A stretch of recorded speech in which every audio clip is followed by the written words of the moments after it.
Hi welcome and welcome back to my channel. ತುಂಬಾ ಜನ ಕೇಳ್ತಾ ಇರ್ತಾರೆ, ನಮ್ಮ ಮನೆಯಲ್ಲಿ ನೆಗೆಟಿವಿಟಿ ಅಥವಾ ದೃಷ್ಟಿ ದೋಷ ಅಥವಾ ನಮ್ಮ ಒಂದು ಬಿಸ್ನೆಸ್ ಅಲ್ಲಿ ಕೆಟ್ಟ ದೃಷ್ಟಿ ಆಗಿದೆ ಅಥವಾ ಲೈಫ್ ಅಲ್ಲಿ ಕೆಟ್ಟ ಕಣ್ಣು ಬಿದ್ದಿದೆ, ಜಲಸ್ ಇಂದ ನಮಗೆ ದೃಷ್ಟಿ ಆಗಿದೆ. ಹೀಗೆ ಇದನ್ನೆಲ್ಲ ಹೇಗೆ ಕಂಡುಹಿಡಿಯೋದು? ಯಾಕೆಂದ್ರೆ ಎಷ್ಟೇ ಪ್ರಯತ್ನ ಮಾಡಿದ್ರು ಒಳ್ಳೇದಾಗ್ತಾ ಇಲ್ಲ. ತುಂಬಾ ಕಷ್ಟಪಟ್ಟು ದುಡಿತಾ ಇದೀವಿ, ಬಿಸ್ನೆಸ್ ಗ್ರೋ ಆಗ್ತಾ ಇಲ್ಲ. ತುಂಬಾ ಚೆನ್ನಾಗಿ ನಡ್ಕೊಂಡ್ ಬರ್ತಾ ಇತ್ತು, ಆದ್ರೆ ಸಡನ್ ಆಗಿ ಪ್ರಾಬ್ಲಮ್ಸ್ಗಳು ಸ್ಟಾರ್ಟ್ ಆಗ್ಬಿಟ್ಟಿದೆ. ನಮಗ್ ಆಗ್ತಾ ಇರೋ ಪ್ರಾಬ್ಲಮ್ಸ್ ಇಂದ ಹೊರಗಡೆ ಹೇಗೆ ಬರೋದು? ನಾವು ನೆಗೆಟಿವ್ ಎನರ್ಜಿಯಿಂದ ಹೇಗೆ ನಾವು ಆಚೆ ಬರುದು? ಅದನ್ನ ಹೇಗೆ ಆಚೆ ತೆಗೆಯೋದು ಅಂತ ತುಂಬಾ ಜನ ಕೇಳ್ತಾ ಇರ್ತಾರೆ. ಇಫ್ ಅದು ನಮಗೆ ಗೊತ್ತಾದ್ರೆ ಅದಕ್ಕೆ ನಾವು ಸೊಲ್ಯೂಷನ್ ಅನ್ನ ಏನು ಮಾಡ್ಕೋಬೇಕು ಅಂತ ಕೇಳ್ತಾ ಇರ್ತಾರೆ. ಇವತ್ತು ನಾವು ತುಂಬಾ ಸುಲಭವಾದ, ಸರಳವಾದ ಒಂದು ಉಪಾಯವನ್ನ ತಿಳ್ಕೊಳ್ಳೋಣ. ಈಸಿಯಾಗಿ ಯಾವಾಗ ಬೇಕಾದ್ರೂ ಮಾಡುವಂಥದ್ದು. ಯಾಕೆಂದ್ರೆ ದೃಷ್ಟಿ ದೋಷ ಅನ್ನೋದು ತುಂಬಾ ಕೆಟ್ಟದ್ದು. ನಜರ್ ಅಂತ ಹೇಳ್ತೀವಲ್ಲ, ಅದು ತುಂಬಾ ಕೆಟ್ಟದ್ದು.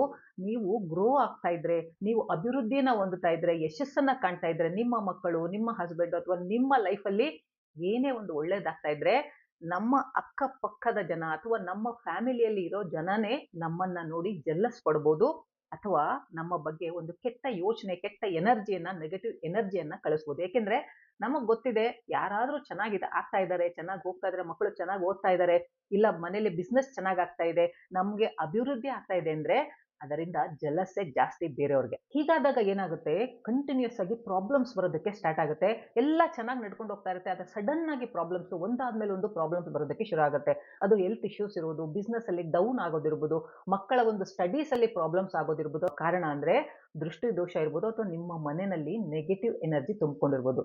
ಇದನ್ನ ನಾವು ಹೇಗೆ ಕಂಡುಹಿಡಿಯೋದು? ಈ ತರ ಆಗಿದೆ ಅಂತ ಹೇಗೆ ಕಂಡುಹಿಡಿಯೋದು ಅಂದ್ರೆ, ಮೊದಲು ನಾವು ಹೇಗೆ ನಮ್ಮ ಲೈಫ್ಗೆ, ನಮ್ಮ ಮನೆಗೆ, ನಮ್ಮ ಬಿಸ್ನೆಸ್ಗೆ ದೃಷ್ಟಿಯಾಗಿದೆ ಅಥವಾ ನೆಗೆಟಿವ್ ಎನರ್ಜಿ ಇದೆ ಅಂತ ತಿಳ್ಕೋಬೇಕು. ಅದನ್ನ ಹೇಗೆ ತಿಳ್ಕೊಳ್ಳೋದು ಅಂತ ನೋಡೋದಾದ್ರೆ, ನಿಮಗೆ ಸಡನ್ ಆಗಿ ಮನೆಯಲ್ಲಿ ಏನೋ ಸರಿ ಇಲ್ಲ ಅಂತ ಅನ್ನಿಸ್ತಾ ಇರುತ್ತೆ. ಇಲ್ಲಿವರೆಗೂ ಎಲ್ಲ ಚೆನ್ನಾಗಿ ನಡೀತಾ ಇತ್ತು, ಬಟ್ ಅನ್ಎಕ್ಸ್ಪೆಕ್ಟೆಡ್ ಆಗಿ ಒಂದರ ಮೇಲೊಂದು ಪ್ರಾಬ್ಲಮ್ ಸ್ಟಾರ್ಟ್ ಆಯ್ತು, ಇಶ್ಯೂ ಸ್ಟಾರ್ಟ್ ಆಯ್ತು. ಅದು ಹೆಲ್ತ್ ಇಶ್ಯೂಸ್ ಇರ್ಬೋದು, ಹಣದ ಸಮಸ್ಯೆ ಇರ್ಬೋದು, ಮಕ್ಕಳು ತುಂಬಾ ಹಠ ಮಾಡುವಂತದ್ದು ಇರ್ಬೋದು, ಅಥವಾ ಎಲ್ಲದಕ್ಕೂ ಸಿಡುತ್ತಾ ಇರುವಂತ ಮನೆಯಲ್ಲಿ ವಾತಾವರಣ ಇರ್ಬೋದು. ಮನೆಯಲ್ಲಿ ಪೆಟ್ಸ್ ಇದ್ರೆ ಅಂದ್ರೆ, ನೀವು ಯಾವ್ದಾದ್ರು ಪ್ರಾಣಿಯನ್ನ ಸಾಕಿದ್ರೆ ಅವು ಒಂದೇ ಸರಿ ತುಂಬಾ ಫೆರೋಷಿಯಸ್ ಆಗ್ಬಿಟ್ರೆ ಒಟ್ಟಲ್ಲಿ ಮನೆಯಲ್ಲಿ ಸಮಾಧಾನ ಅನ್ನೋದೇ ಇಲ್ಲ. ಅಂದ್ರೆ ಹೀಗೆಲ್ಲ ಆಗ್ತಾ ಇದ್ರೆ ನಾವು ಅರ್ಥ ಮಾಡ್ಕೋಬೇಕು ಏನು ಅಂದ್ರೆ, ನಮಗೆ ದೃಷ್ಟಿ ದೋಷ ಆಗಿದೆ, ಇಲ್ಲ ಮನೆಯಲ್ಲಿ ನೆಗೆಟಿವ್ ಎನರ್ಜಿ ಇದೆ, ಜಲಸ್ಸಿಂದನೂ ಹೀಗಾಗಿರ್ಬೋದು, ಅಥವಾ ಯಾವುದೋ ಒಂದು ಕೆಟ್ಟ ಎನರ್ಜಿನ, ಕೆಟ್ಟ ವೈಬ್ರೇಷನ್ಸ್ ಅನ್ನ ಯಾರೋ ಕಳ್ಸಿರ್ಬೋದು. ಇದೆಲ್ಲ ನಾವು ತಿಳ್ಕೊಂಡ್ಮೇಲೆ ಅದಕ್ಕೆ ಪರಿಹಾರ ಏನು ಮಾಡ್ಬೇಕು ಅಂದ್ರೆ, ಅದಕ್ಕೆ ಕೆಲವು ಸುಲಭವಾದ ಪರಿಹಾರವನ್ನ ನಾನು ಇವತ್ತು ಹೇಳ್ತಾ ಇದ್ದೀನಿ.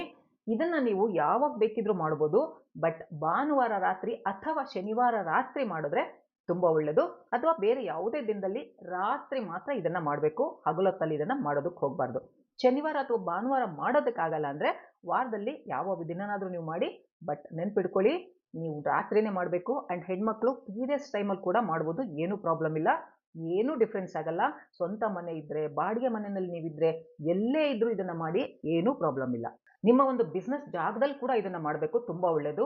ಹಾಗೆ ನೀವೇನಾದ್ರೂ ಬಾಡಿಗೆ ಮನೆಯಲ್ಲಿದ್ರೆ ಖಂಡಿತ ಇದನ್ನ ಮಾಡಿ. ಯಾಕೆಂದ್ರೆ ನಿಮಗಿಂತ ಮೊದಲು ಅದೆಷ್ಟೋ ಜನ ಬಂದು ಹೋಗಿರ್ತಾರೆ, ಆ ಎಲ್ಲಾ ನೆಗೆಟಿವ್ ಎನರ್ಜಿ ಅಥವಾ ಯಾವುದೇ ಒಂದು ಎನರ್ಜಿ ಅಲ್ಲಿ ಉಳ್ಕೊಂಡ್ಬಿಟ್ಟಿರುತ್ತೆ. ಸೊ ಈ ಪ್ರೋಸೆಸ್ ಅನ್ನ ಮಾಡಿದಾಗ ಆ ಎಲ್ಲಾ ನೆಗೆಟಿವ್ ಎನರ್ಜಿ ಹೊರಟೋಗುತ್ತೆ, ಪ್ರಾಬ್ಲಮ್ಸ್ ಸಾಲ್ವ್ ಆಗ್ತಾ ಬರುತ್ತೆ. ಮೊದಲನೇದಾಗಿ ನೀವು ಏನ್ ಮಾಡ್ಬೇಕು ಅಂದ್ರೆ, ಒಂದು ಗಾಜಿನ ಲೋಟ ಅಥವಾ ಬಟ್ಟಲನ್ನ ತಗೋಬೇಕು. ಗಾಜಿಂದೆ ತಗೋಬೇಕು, ಸ್ಟೀಲು, ಪ್ಲಾಸ್ಟಿಕ್, ಕಂಚು ಇದನ್ನ ತಗೋಬೋದಾ ಅಂತ ಕ್ವಶನ್ಸ್ ಕೇಳಬೇಡಿ. ಗಾಜಿಂದೆ ತಗೋಬೇಕು, ಇದು ರೂಲ್ಸ್. ಹಾಗೇನೆ ಇದು ಟ್ರಾನ್ಸ್ಪರೆಂಟ್ ಆಗಿರ್ಬೇಕು, ಕಲರ್ ಇಂದ ತುಂಬಿಕೊಂಡಿರಬಾರ್ದು. ಈಗ ಇದರಲ್ಲಿ ನೀವು ನೀರನ್ನ ಹಾಕಬೇಕು. ನೀರನ್ನ ಹಾಕಿದ್ಮೇಲೆ ಇದರಲ್ಲಿ ಸೀ ಸಾಲ್ಟ್ ಅಂತ ನಾವೇನ್ ಹೇಳ್ತೀವಿ, ಸಮುದ್ರದ ಉಪ್ಪು ಅಥವಾ ಕಲ್ಲುಪ್ಪು, ಹರಳುಪ್ಪು ಅಥವಾ ಬ್ಲ್ಯಾಕ್ ಸಾಲ್ಟ್, ಒಟ್ಟಲ್ಲಿ ಹರಳಾಗಿರ್ಬೇಕು, ಪುಡಿ ಆಗಿರಬಾರ್ದು. ಆ ಹರಳು ಉಪ್ಪನ್ನ ನೀವು ಸ್ವಲ್ಪ ತಗೋಬೇಕು. ನೀರು ತುಂಬಿದಂತ ಗ್ಲಾಸ್ ಅಲ್ಲಿ ಒಂದು ಸ್ವಲ್ಪ, ಒಂದಿಷ್ಟು ಉಪ್ಪನ್ನ ನೀವು, ಆ ಕಲ್ಲುಪ್ಪನ್ನ ನೀವು ಅದನ್ನ ಹಾಕ್ಬಿಟ್ಟು ಈ ನೀರಿನ ಗ್ಲಾಸ್ ಒಳಗೆ ಹಾಕಿ, ಇದನ್ನ ನೀವು ನಿಮ್ಮ ಒಂದು ಮಂಚದ ಕೆಳಗೋ, ಟೇಬಲ್ ಕೆಳಗೋ, ಟಿವಿ ಹಿಂದೆನೋ, ಎಲ್ಲೋ ನೀವು ಎಲ್ಲಿ ಜಾಗದಲ್ಲಿ ನಿಮಗೆ ಇಡಬೇಕು ಅನ್ಸುತ್ತೆ ಮನೆಯಲ್ಲಿ, ಇದನ್ನ ನೀವು ಇಡಬೇಕು. ಮನೆಯಲ್ಲಿ ಹೆಲ್ತ್ ಇಶ್ಯೂಸ್ ಇದೆ ಅಂತ ಅನ್ಸಿದ್ರೆ ಇದನ್ನ ಅವರು ಯಾರು ಮಲಗ್ತಾರೆ ಅವರ ಬೆಡ್ ಕೆಳಗಡೆ ಅಥವಾ ಟೇಬಲ್ ಮೇಲೆ ಅಥವಾ ವಾರ್ಡ್ರೋಬ್ ಅಲ್ಲಿ ಇದನ್ನ ನೀವು ಇಡಬೇಕು. ಹಾಗೇನೆ ಇದನ್ನ ಮುಚ್ಚಬಾರ್ದು, ಓಪನ್ ಆಗಿರಬೇಕು, ಗ್ಲಾಸ್ ಓಪನ್ ಆಗಿ ಇಡಬೇಕು. ಇದನ್ನ ನೀವು ರೂಮಲ್ಲಿ ಎಲ್ಲಿ ಬೇಕಾದ್ರೂ ಇಡ್ಬೋದು, ಕಾಣಂಗಾದ್ರೂ ಇಡ್ಬೋದು, ಕಾಣ್ದಲ್ಲೇ ಇರೋ ತರನು ಇರ್ಬೋದು, ಏನು ಪ್ರಾಬ್ಲಮ್ ಇಲ್ಲ. ಹಾಗೇನೆ ಪ್ರತಿಯೊಂದು ರೂಮಲ್ಲೂ ಬೇಕಿದ್ರೆ ಒಂದೊಂದು ಗ್ಲಾಸ್ ಅನ್ನ ನೀವು ಇಡ್ಬೋದು, ಇಲ್ಲ ಇಡೀ ಮನೆಗೆ ಸೇರಿ ಒಂದು ಗ್ಲಾಸ್ ನಾನು ಮಾಡ್ತೀನಿ ಅಂದ್ರೆ ಒಂದು ಗ್ಲಾಸ್ ಅನ್ನ ನೀವು ಮಾಡ್ಬೋದು, ಏನು ಪ್ರಾಬ್ಲಮ್ ಇಲ್ಲ. ಸೊ ಯಾವಾಗ ನೀವು ಇದನ್ನ ಮಾಡ್ಬೇಕು ಅಂದ್ರೆ, ಇದನ್ನ ನೀವು ರಾತ್ರಿ ಟೈಮ್ ಅಲ್ಲೇ ಮಾಡ್ಬೇಕು. ಶನಿವಾರ ರಾತ್ರಿ, ಭಾನುವಾರ ರಾತ್ರಿ ಮಾಡಿದ್ರೆ ಯಾವ್ದಾದ್ರು ಒಂದು ದಿನ ತುಂಬಾ ಒಳ್ಳೇದು. ಅಂಡ್ ಸನ್ಸೆಟ್ ಆದ್ಮೇಲೆ ಇದನ್ನ ಮಾಡ್ಬೇಕಂದ್ರೆ ರಾತ್ರಿನೇ ನೀವು ಇದನ್ನ ಮಾಡ್ಬೇಕಾಗತ್ತೆ. ಸೂರ್ಯ ಮುಳುಗಿದ ಮೇಲೆನೆ ಇದನ್ನ ಮಾಡ್ಬೇಕಾಗತ್ತೆ. ಸೊ ನೆಕ್ಸ್ಟ್ ಡೇ ಎದ್ದ ಮೇಲೆ ಈ ನೀರಿನ ಗ್ಲಾಸ್ ಅನ್ನ ಸ್ವಲ್ಪ ಚೆಕ್ ಮಾಡಿ. ನೀರು ಸ್ವಲ್ಪ ಡಸ್ಟ್ ಅನಿಸ್ತಾ ಇದ್ರೆ ಅದು ಕಾಮನ್. ಯಾಕೆಂದ್ರೆ ಉಪ್ಪು ಹಾಕಿದಾಗ ಸ್ವಲ್ಪ ಡಸ್ಟ್ ಅನ್ಸುತ್ತೆ. ಅದು ಕಾಮನ್, ಅದು ನಾರ್ಮಲ್. ಆದ್ರೆ ನೀರಿನ ಕಲರು ತುಂಬಾನೇ ಚೇಂಜ್ ಆಗಿದ್ರೆ, ಅಂದ್ರೆ ಡಾರ್ಕ್ ಆಗಿದ್ರೆ, ಕಪ್ಪಾಗಿದ್ರೆ, ನೀಲಿ ಬಣ್ಣಕ್ಕೆ ತಿರುಗಿದ್ರೆ, ಹಸಿರು ಬಣ್ಣಕ್ಕೆ ತಿರುಗಿದ್ರೆ ಅಥವಾ ಬ್ರೌನ್ ಕಲರ್ಗೆ ತಿರುಗಿದ್ರೆ, ಅಂದ್ರೆ ಯಾವ್ದಾದ್ರು ಒಂದು ಡಾರ್ಕ್ ಶೇಡ್ ಅಂತ ಬಂದಿದ್ರೆ ನಿಮ್ಗದು ವಿಚಿತ್ರ ಅನ್ಸುತ್ತೆ. ಹಾಗೇನೆ ಬೇರೆ ಬೇರೆ ಕಡೆ ಬೇರೆ ಬೇರೆ ರೂಮ್ ಅಲ್ಲಿ ಬೇರೆ ಸಪರೇಟ್ ಗ್ಲಾಸ್ ಗಳನ್ನ ನೀವೇನಾದ್ರೂ ಇಟ್ಟಿದ್ರೆ ಒಂದರ ಕಲರ್ ಚೇಂಜ್ ಆಗಿ ಇನ್ನೊಂದರ ಕಲರ್ ಚೇಂಜ್ ಆಗಿಲ್ಲ ಅಂತಂದ್ರೆ ಆ ಚೇಂಜ್ ಆಗಿರುವಂತ ಪ್ಲೇಸ್ ಅಲ್ಲಿ 100% ನೆಗೆಟಿವಿಟಿ ಇದೆ ಅಂತಾನೆ ಅರ್ಥ. ದೃಷ್ಟಿ ದೋಷ ಅಥವಾ ಜಲಸಿ ಆಗಿದೆ ಅಂತಾನೆ ಅರ್ಥ. ಇದು ನಿಮ್ಮ ಮನೆಗೆ ದೃಷ್ಟಿ ಆಗಿದೆ ಅನ್ನೋ ಒಂದು ಸಂಕೇತ. ಇದನ್ನ ತೋರಿಸುತ್ತೆ, ನಮ್ಗೆ ಅರ್ಥ ಆಗುತ್ತೆ. ಈಗ ಮನೆಯಲ್ಲಿ ಯಾರಿಗಾದ್ರೂ ದೃಷ್ಟಿ ದೋಷ ಆಗಿದೆಯಾ, ಇದನ್ನ ಹೇಗೆ ಕಂಡುಹಿಡಿಯೋದು? ಮಕ್ಕಳಿಗಿರ್ಬೋದು, ನಿಮ್ಮ ಹಸ್ಬೆಂಡ್ ಇರ್ಬೋದು, ವೈಫ್ ಇರ್ಬೋದು, ಮನೆಯಲ್ಲಿ ಯಾರು ಇರ್ತಾರೆ ಅವ್ರಿಗೆ ಏನಾದ್ರೂ ದೃಷ್ಟಿ ದೋಷ ಆಗಿದೆ ಅಂತ ಹೇಗೆ ಕಂಡುಹಿಡಿಯೋದು ಅಂದ್ರೆ, ಒಂದು ಟ್ರಾನ್ಸ್ಪರೆಂಟ್ ಗ್ಲಾಸ್ ಅಲ್ಲಿ ನೀರನ್ನು ಹಾಕಿ, ಉಪ್ಪನ್ನ ಹಾಕಿ, ನಿಮ್ಮ ಮಕ್ಕಳು ಅಥವಾ ನಿಮ್ಮ ಹಸ್ಬೆಂಡ್, ನಿಮ್ಮ ವೈಫ್ ಯಾರಿಗೆ ನೀವು ದೃಷ್ಟಿ ದೋಷ ಆಗಿರ್ಬೋದು ಅಂತ ನಿಮಗೆ ಅನಿಸ್ತಾ ಇರುತ್ತೆ, ಅವ್ರಿಗೆ ನೀವು ಆಂಟಿ ಕ್ಲಾಕ್ ವೈಸ್ 3 ಸತಿ ಹೀಗೆ ಅವರ ಮುಂದೆ ನೀವು ಈ ತರ ಅದನ್ನ ದೃಷ್ಟಿ ತೆಗಿಬೇಕು. ಇದನ್ನ ನೀವು ಆಂಟಿ ಕ್ಲಾಕ್ ವೈಸ್ ಮಾಡಬೇಕು. ಈ ನೀರನ್ನ ಅವರ ರೂಮಲ್ಲಿ ನೀವು ಇಡಬೇಕು. ಈ ರೀತಿ ಮನೇಲಿರೋರಿಗೆ ನೀವು ದೃಷ್ಟಿ ತೆಗಿಬಹುದು. ಹಾಗೇನೆ ನಿಮ್ಮ ಜೊತೆನೆ ಇದ್ದು, ಅಂದ್ರೆ ಮಕ್ಕಳು ನಿಮ್ಮ ಜೊತೆನೆ ಇದ್ರು ಇಷ್ಟು ದಿನ, ಈಗ ಓದೋದಕ್ಕೆ ಅಂತ ಬೇರೆ ಕಡೆ ಹೋಗಿದ್ದಾರೆ ಅಥವಾ ನಿಮ್ಮ ಹಸ್ಬೆಂಡ್ ಕೆಲಸಕ್ಕೆ ಅಂತ ಬೇರೆ ಕಡೆ ಹೋಗಿದ್ದಾರೆ, ಅವರಿಗೆ ದೃಷ್ಟಿ ದೋಷವನ್ನ ಹೇಗೆ ತೆಗೆಯೋದು ಅಂದ್ರೆ, ಅವರ ಫೋಟೋವನ್ನ ನಿಮ್ಮ ಕೈಯಲ್ಲಿ ಹಿಡಿದು ಈ ರೀತಿ ಗ್ಲಾಸ್ ಅನ್ನ ಅವ್ರಿಗೆ ಫೋಟೋಗೆ 3 ಸರಿ ಹೀಗೆ ಸುತ್ತಿಸಿ, ಅಥವಾ ಅವರ ಹೆಸರು ಹೇಳ್ಕೊಂಡು ಈ ರೀತಿ ಆಂಟಿ ಕ್ಲಾಕ್ ವೈಸ್ ಅಲ್ಲಿ 3 ಸರಿ ಈ ಗ್ಲಾಸ್ ಅನ್ನ ಸುತ್ತಿಸ್ಬಿಟ್ಟು ಅದನ್ನ ಒಂದು ರೂಮ್ ಅಲ್ಲಿ ಇಡಿ. ಇದನ್ನ ನಿಮ್ಮ ಫ್ಯಾಮಿಲಿ ಮೆಂಬರ್ಸ್ಗೆ ಮಾತ್ರ ಮಾಡ್ಬೇಕಂದ್ರೆ, ನಿಮ್ಮ ಜೊತೆ ಇರೋರ್ಗೆ ಮಾತ್ರ ಮಾಡ್ಬೇಕು. ಅಂದ್ರೆ ನಿಮ್ಮ ಮಕ್ಕಳು ನಿಮ್ ಜೊತೆ ಇದ್ರು, ಈಗ ಓದೋದಕ್ಕೆ ದೂರ ಹೋಗಿದ್ದಾರೆ, ಇಲ್ಲ ಹಸ್ಬೆಂಡ್ ನಿಮ್ ಜೊತೆ ಇದ್ರು ಕೆಲಸಕ್ಕೆ ಅಂತ ಹೊರಗಡೆ ಹೋಗಿದ್ದಾರೆ, ಈ ರೀತಿ ನಿಮ್ಮ ಜೊತೆ ಇರೋರ್ಗೆ ಮಾತ್ರ ನೀವು ಮಾಡ್ಬೇಕು. ದೂರ ಇರೋರ್ಗೆ ಅಥವಾ ಬೇರೆ ಫ್ಯಾಮಿಲಿ ಮೆಂಬರ್ಸ್ಗೆ ನೀವು ಮಾಡಬಾರ್ದು. ಅವರಿಗೆ ಇದನ್ನ ಬೇಕಿದ್ರೆ ಹೇಳ್ಕೊಡಿ ಮಾಡಿ ಅಂತ ನೀವು ಮಾಡೋದಕ್ಕೆ ಹೋಗ್ಬೇಡಿ. ಯಾಕೆಂದ್ರೆ ಅವರ ಎನರ್ಜಿ ನಿಮ್ಮ ಜೊತೆ ಇರಲ್ಲ ಅಥವಾ ಅವರ ಎನರ್ಜಿ ನಿಮ್ಮ ಮನೆಯಲ್ಲಿರಲ್ಲ. ಹಾಗಾಗಿ ಇದನ್ನ ಮಾಡಿದ್ರೆ ಏನು ಎಫೆಕ್ಟ್ ಆಗಲ್ಲ. ಇದನ್ನೆಲ್ಲ ಪ್ರೋಸೆಸ್ ನ ಮಾಡಿದ್ಮೇಲೆ ಬೆಳಗ್ಗೆ ಎದ್ದು ನೀವು ಕಲರ್ ಚೇಂಜ್ ಆಗಿದೆ ಅಂತ ನಿಮಗೆ ಅನ್ಸಿದ್ರೆ ಆ ನೀರನ್ನ ಸಿಂಕ್ ಅಥವಾ ಫ್ಲಶ್ ಅಲ್ಲಿ ಹಾಕಿ ಫ್ಲಶ್ ಮಾಡ್ಬಿಡಿ.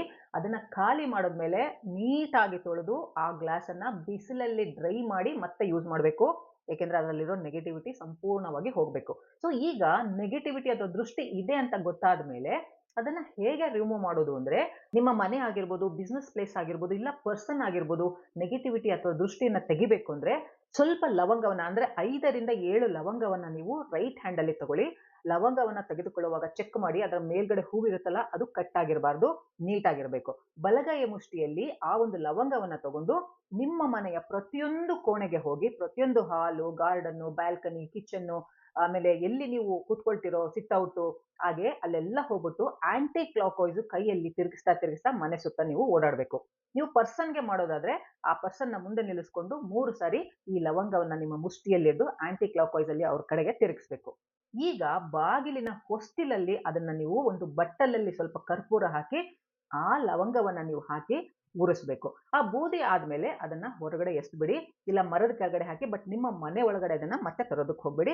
ಬಟ್ಟಲನ್ನ ಕ್ಲೀನ್ ಆಗಿ ವಾಶ್ ಮಾಡ್ಕೊಂಡು ಒಳಗಡೆ ತಗೊಂಬನ್ನಿ. ಈ ಒಂದು ದೃಷ್ಟಿ ಅಥವಾ ನೆಗೆಟಿವಿಟಿಯನ್ನ ತೆಗೆಯುವಂತಹ ಪ್ರೋಸೆಸ್ ಅನ್ನ ನೀವು ದಿನದಲ್ಲಿ ಯಾವ ಸಮಯದಲ್ಲಿ ಬೇಕಿದ್ರೂ ಮಾಡ್ಬೋದು. ಇದಕ್ಕೆ ಯಾವ ಕಂಡೀಷನ್ ಇಲ್ಲ. ಆದ್ರೆ ನೀರಿನ ಬಟ್ಟಲನ್ನ ಮಾತ್ರ ನೀವು, ನೀರಿನ ಗ್ಲಾಸ್ ಅನ್ನ, ಉಪ್ಪು ನೀರಿನ ಗ್ಲಾಸ್ ಅನ್ನ ರಾತ್ರಿನೇ ಇಡಬೇಕು. ಬೆಳಗ್ಗೆ ಎದ್ದದನ್ನ ಚೆಕ್ ಮಾಡಬೇಕು. ನಿಮ್ಮ ಮನೆಯಲ್ಲಿ ತುಂಬಾ ನೆಗೆಟಿವ್ ಎನರ್ಜಿ ಇದೆ, ಮನೆಯಲ್ಲಿ ಯಾವುದು ಸರಿ ಇಲ್ಲ ಅಂದ್ರೆ ವಾರಕ್ಕೊಂದ್ಸತಿ ಮಾಡಿ, ನೋ ಪ್ರಾಬ್ಲಮ್. ಇದು ಸಿಂಪಲ್ ಆಗಿರ್ಬೋದು, ಆದ್ರೆ ತುಂಬಾ ಎಫೆಕ್ಟಿವ್ ಪ್ರೋಸೆಸ್ ಇದು. ನಮ್ಗೆಲ್ಲ ಗೊತ್ತಿದೆ, ಚಿಕ್ಕ ವಯಸ್ಸಲ್ಲಿ ನಮ್ಗೆ ಏನಾದ್ರೂ ಬಿದ್ದು ಬಂದ್ರೆ ಅಥವಾ ದೃಷ್ಟಿ ಆಗಿದೆ, ಜ್ವರ ಬಂದ್ರೆ ನಮ್ಮ ಹಿರಿಯರು ಏನ್ ಮಾಡ್ತಿದ್ರು, ಉಪ್ಪನ್ನ ನಿವಾರಿಸ್ತಿದ್ರಲ್ವಾ. ಇದು ಅದೇ ತರನೇ. ಈ ಪ್ರೋಸೆಸ್ ಅನ್ನ ಮಾಡಿ ನೀವು ನೆಗೆಟಿವಿಟಿಯನ್ನ, ನಿಮ್ಮ ಮನೆಯಲ್ಲಿ ಜಲಸ್ ಇದ್ರೆ ಅಥವಾ ನಿಮ್ಮ ಮನೆಯಲ್ಲಿ ಯಾವುದೇ ನೆಗೆಟಿವಿಟಿ ಇದ್ರೆ ಅಥವಾ ದೃಷ್ಟಿ ದೋಷ ಆಗಿದ್ರೆ, ನಜರ್ ಅನ್ನೋದು ಇದೆಯಲ್ಲ ತುಂಬಾ ಕೆಟ್ಟದ್ದು. ಯಾಕೆಂದ್ರೆ ಯಾರಾದ್ರೂ ಬೆಳೀತಾ ಇದ್ದಾರೆ ಅಂದ್ರೆ ಅದನ್ನ ನೋಡಿ ಜೆಲ್ಲಸ್ ಪಡ್ಕೊಳ್ಳೋರು ತುಂಬಾ ಜನ ಇದ್ದಾರೆ ಇವಾಗಂತೂ. ಯಾರು ಒಳ್ಳೇದಾಗ್ಲಿ ಅಂತ ಬಯಸೋದಿಲ್ಲ. ನಮ್ ಜೊತೆಲೇ ಇರ್ತಾರೆ, ನಮ್ಗೆ ಕೆಟ್ಟದನ್ನ ಬಯಸೋರು ತುಂಬಾ ಜನ, ಸುತ್ತಮುತ್ತ ತುಂಬಾ ಜನ ಇರ್ತಾರೆ. ಹಾಗಾಗಿ ಹುಷಾರಾಗಿರಿ. ತುಂಬಾ ಜನ ಕ್ವಶನ್ಸ್ ಕೇಳ್ತಿದ್ರು, ಅನಿಲ್ ಅಂಬಾನಿ ಅವ್ರಿಗೆ ಆಗಲ್ವಂತ. ಅವ್ರ ಮನೇಲಿ ಇದನ್ನ ಮಾಡ್ತಾರೆ, ಯಾರಿಗ್ ಗೊತ್ತು, ಮಾಡ್ಬೋದಲ್ವಾ? ನೀವು ಅಬ್ಸರ್ವ್ ಮಾಡಿರ್ಬೋದು, ಯಾವಾಗ್ಲೂ ಅವರು ಕಪ್ಪು ದಾರವನ್ನು ಎಲ್ಲರೂ ಕಟ್ಕೊಂಡಿರ್ತಾರೆ. ಯಾಕೆ? ನಜರ್ ಆಗ್ಬಾರ್ದು ಅಂತ. ಎಷ್ಟೇ ಶ್ರೀಮಂತರಾಗಿದ್ರು, ಎಷ್ಟೇ ಸೆಲೆಬ್ರಿಟೀಸ್ ಆಗಿದ್ರು, ಅವ್ರು ಕೂಡ ಇದನ್ನೆಲ್ಲ ಫಾಲೋ ಮಾಡ್ತಾರೆ. ಯಾರ ಹತ್ರನೂ ಹೇಳ್ಕೊಳಕ್ ಬರಲ್ಲ ಅಷ್ಟೇನೆ. ಹಾಗಾಗಿ ವಿತಂಡವಾದ ಮಾಡಿದ್ರೆ ಯಾವ ಸೊಲ್ಯೂಷನ್ಸ್ ಸಿಗಲ್ಲ. ಹೀಗೆ ನೆಗೆಟಿವಿಟಿಯಲ್ಲಿ ನೆಗೆಟಿವ್ ಕಮೆಂಟ್ಸ್ ಅನ್ನ ಮಾಡ್ಕೊಂಡು ಹೋದ್ರೆ ನಿಮ್ಗೆ ಯಾವ ಸೊಲ್ಯೂಷನ್ಸ್ ಸಿಗಲ್ಲ. ಇದನ್ನ ಮಾಡಿ ನೋಡಿ. ಈ ವಿಡಿಯೋ ನಿಮ್ಗೆ ಇಷ್ಟ ಆದ್ರೆ ನಿಮ್ಮ ಫ್ರೆಂಡ್ಸ್ಗೆ, ನಿಮ್ಮ ಫ್ಯಾಮಿಲಿ ಮೆಂಬರ್ಸ್ಗೆ ಎಲ್ರಿಗೂ ಶೇರ್ ಮಾಡಿ. ಅದರಿಂದ ಎಲ್ರಿಗೂ ಒಳ್ಳೇದಾಗ್ಲಿ. ಹಾಗಾಗಿ ಇದೇ ಪ್ರೋಸೆಸ್ ಅನ್ನ ಮಾಡಿ ನಿಮ್ಮ ಮನೆಯಲ್ಲಿರೋ ನೆಗೆಟಿವ್ ಎನರ್ಜಿಯನ್ನ, ನಜರ್ ಅನ್ನ, ನೆಗೆಟಿವ್ ಒಂದು ಇಂಪ್ಯಾಕ್ಟ್ ಅನ್ನ ಒಂದು ಹೊರಗಡೆ ಹಾಕಿ ನಿಮ್ಮ ಅಭಿವೃದ್ಧಿಯನ್ನ ಮತ್ತೆ ನೀವು ಶುರು ಮಾಡ್ಕೊಳ್ತೀರಾ ಅಂತ ನಂಬ್ತಾ ಈ ವಿಡಿಯೋನ ಮುಗಿಸ್ತಾ ಇದ್ದೀನಿ. ಮತ್ತೆ ಮುಂದಿನ ವಿಡಿಯೋದಲ್ಲಿ ಭೇಟಿ ಮಾಡ್ತೀನಿ. ನಮಸ್ಕಾರ.